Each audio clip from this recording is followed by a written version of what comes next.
Welcome to the Tesla Economist. Please hit the thumbs up and remember to subscribe. You can follow me on Twitter and talk to me on Patreon. If you recall, earlier this year we were informed that Giga Shanghai would be expanding. Tesla plans to start work on a new plant in Shanghai as soon as next month as part of a plan to more than double production capacity in China to meet growing demand for its cars in the country and export markets, two people familiar with the matter told Reuters. But now, in a recent Reuters article, we're receiving further information on the planned facility. Tesla sent a letter to Reuters with further information. The company will build a new plant on nearby land in the same area, which is poised to add an annual capacity of 450,000 cars, including Model 3s and Model Ys, becoming the world's largest vehicle export hub, the letter said. However, in the initial article back in February, we were told, once the new plant is fully operational, Tesla will have the capacity to produce up to 2 million cars per year at its expanded Shanghai facility, the company's main export hub, according to the people who asked not to be identified in discussing still private plans. So to assume the current fabs are capable of 1 million a year run rate sometime this year, we would expect that this new fab is probably not far off a million a year capacity too. Yet we're being told 450,000 units from this new facility. Personally, I believe the original mention of 2 million units is a more likely story. Everyone makes it out to sound like it's Tesla expanding in China, which it is somewhat, but as we very well know, EVs, well, they are all constrained by batteries. There are no sounds of any plans of Tesla setting up any 4680 lines in China or any other in-house cell production. Therefore, there must be a cell investment and expansion somewhere, or else Tesla couldn't increase their production enough to warrant a new facility. Right, of course. Well, Tesla China is a company that monopolizes as much of what CATL can supply. So what is really happening here is Tesla have said to CATL, we can still use more cells, a lot more, if you can make them. CATL want to grow and expand, and they have a gigantic customer who can't get enough of their product. It takes CATL longer to ramp up cell production than it does Tesla vehicle production, due to the fact that Tesla can produce cars at something like 3 or 4 times volume production. But it does sound like at this rate, these existing factories in Shanghai will reach their capacity soon. Therefore, CATL started a new factory up the road from Giga Shanghai. It was announced in June 2021, and supposedly as early as January, they were already ramped up to 60% target capacity. The target capacity was rumoured to be as high as 80 gigawatt hours a year. Now, some people think this is absolutely exceptional to go from dirt to production in the space of about half a year, but those people are misinformed. This was not a newly constructed fab, it was an existing one that's been retrofitted, hence how they were able to get it operational so fast. It is this factory that is responsible for seeing China making such large leaps in production late last year and at the start of this year. 80 gigawatt hours a year is a lot of cells. If each standard range vehicle is only using a 60 kilowatt hour battery, then that's enough cells for 1.3 million vehicles a year. However, this was in addition to what Shanghai was running at previously.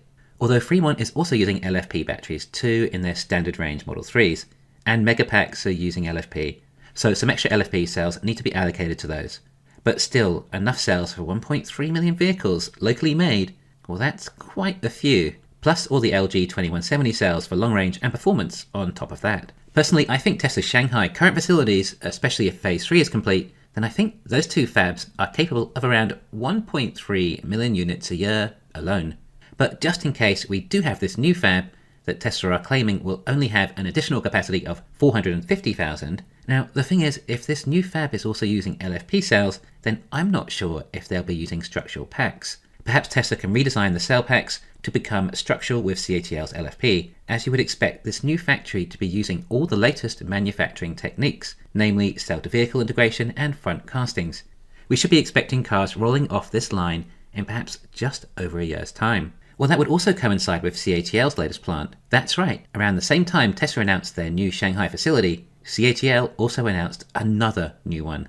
Except this one is practically next door to Tesla's Giga Shanghai. Coincidence? I believe this facility will be the start of the research facility for Tesla's own in-house LFP battery, and partnering with CATL to create the best LFP cell they can use in their vehicles. And perhaps they'll also produce cells there too. What if it's another 80 gigawatt hours a year? Alright, it's possible Tesla aren't getting 100% of these cells, as CATL do have other customers. On the other hand, Tesla are literally up the road. So I would say they are taking a large portion of these cells either way. I mean, if this new CATL factory was going to be that size, then Tesla might have something close to 200 gigawatt hours a year of LFP cells from CATL.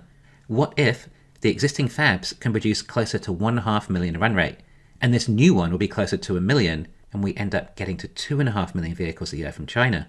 I mean, this is what's happening. CATL are happy to keep expanding and make as many cells as they can. Tesla still have plenty of customers to cater to and are happy to keep expanding their vehicle production. It's a synergistic partnership, which will keep both parties expanding. In the letter, it also read that the company will build a new plant on nearby land in the same area, which is poised to add an annual capacity of 450,000 cars, including Model 3s and Model Ys, becoming the world's largest vehicle export hub.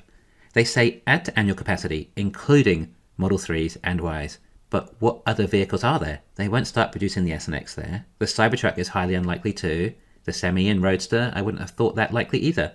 There is another car that is meant to be revealed soon, and that is the dedicated robotaxi. However, I find that very unlikely. I almost guarantee it will be built at a new fab in Austin, but not until Tesla have their own in-house LFP cell production. So yeah, it basically does leave just the 3 and Y. I find it very unlikely it will be the compact either, as Elon said they are not currently working on that. I don't think Elon would blatantly lie. Sandbag? Sure. Get timelines wrong. Constantly. But not lie. Tesla want each factory to be better than the last though, and without 4680 cells, I see this as a challenge. It'll be a production line designed around LFP battery packs. I think this new CATL fab they are currently constructing may end up making LFP structural packs, perhaps with a new cell design too. This will mean that this new Tesla facility can perhaps make structural Model 3s and Model Ys with LFP cells, and perhaps at this facility they'll end up producing medium-range Model Ys and Model 3s.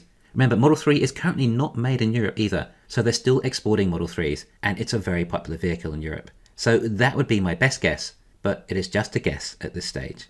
So in reality, all that is new here in regards to the new facility is that it has a capacity of 450,000 units a year, which we had not previously been told. It had been mentioned before at a consolidated 2 million units a year. Of course, I think we can all agree that this 450,000 units a year from the new facility has sandbagged written all over it. It's good to hear Tesla talking more about this new factory though, and I expect them to break ground this month or next. I really think that partnering with CATL, then Tesla can hit a 2 million a year run rate in China alone. Except all these fabs are going to be ready within about a year, and perhaps take the rest of the year to ramp up, meaning that this 2 million a year run rate may not be too far off the end of 2023. And when we add the potential of what the other 3 factories could be doing around that time, then we might not be too far off 4 million a year run rate by the start of about 2024. You know, assuming 4680 production ramp went successfully. Just imagine about 4 times the output in less than 2 years, not to mention the majority of the economies of scale being realized at around that production rate, resulting in not just about 4 times as much revenue, but probably something like 6 times as much profit. Could that be about $20 billion in earnings for Q1 2024? Well, if it does, then at today's stock price, Tesla would be trading at a PE ratio of about 10. Thanks for listening.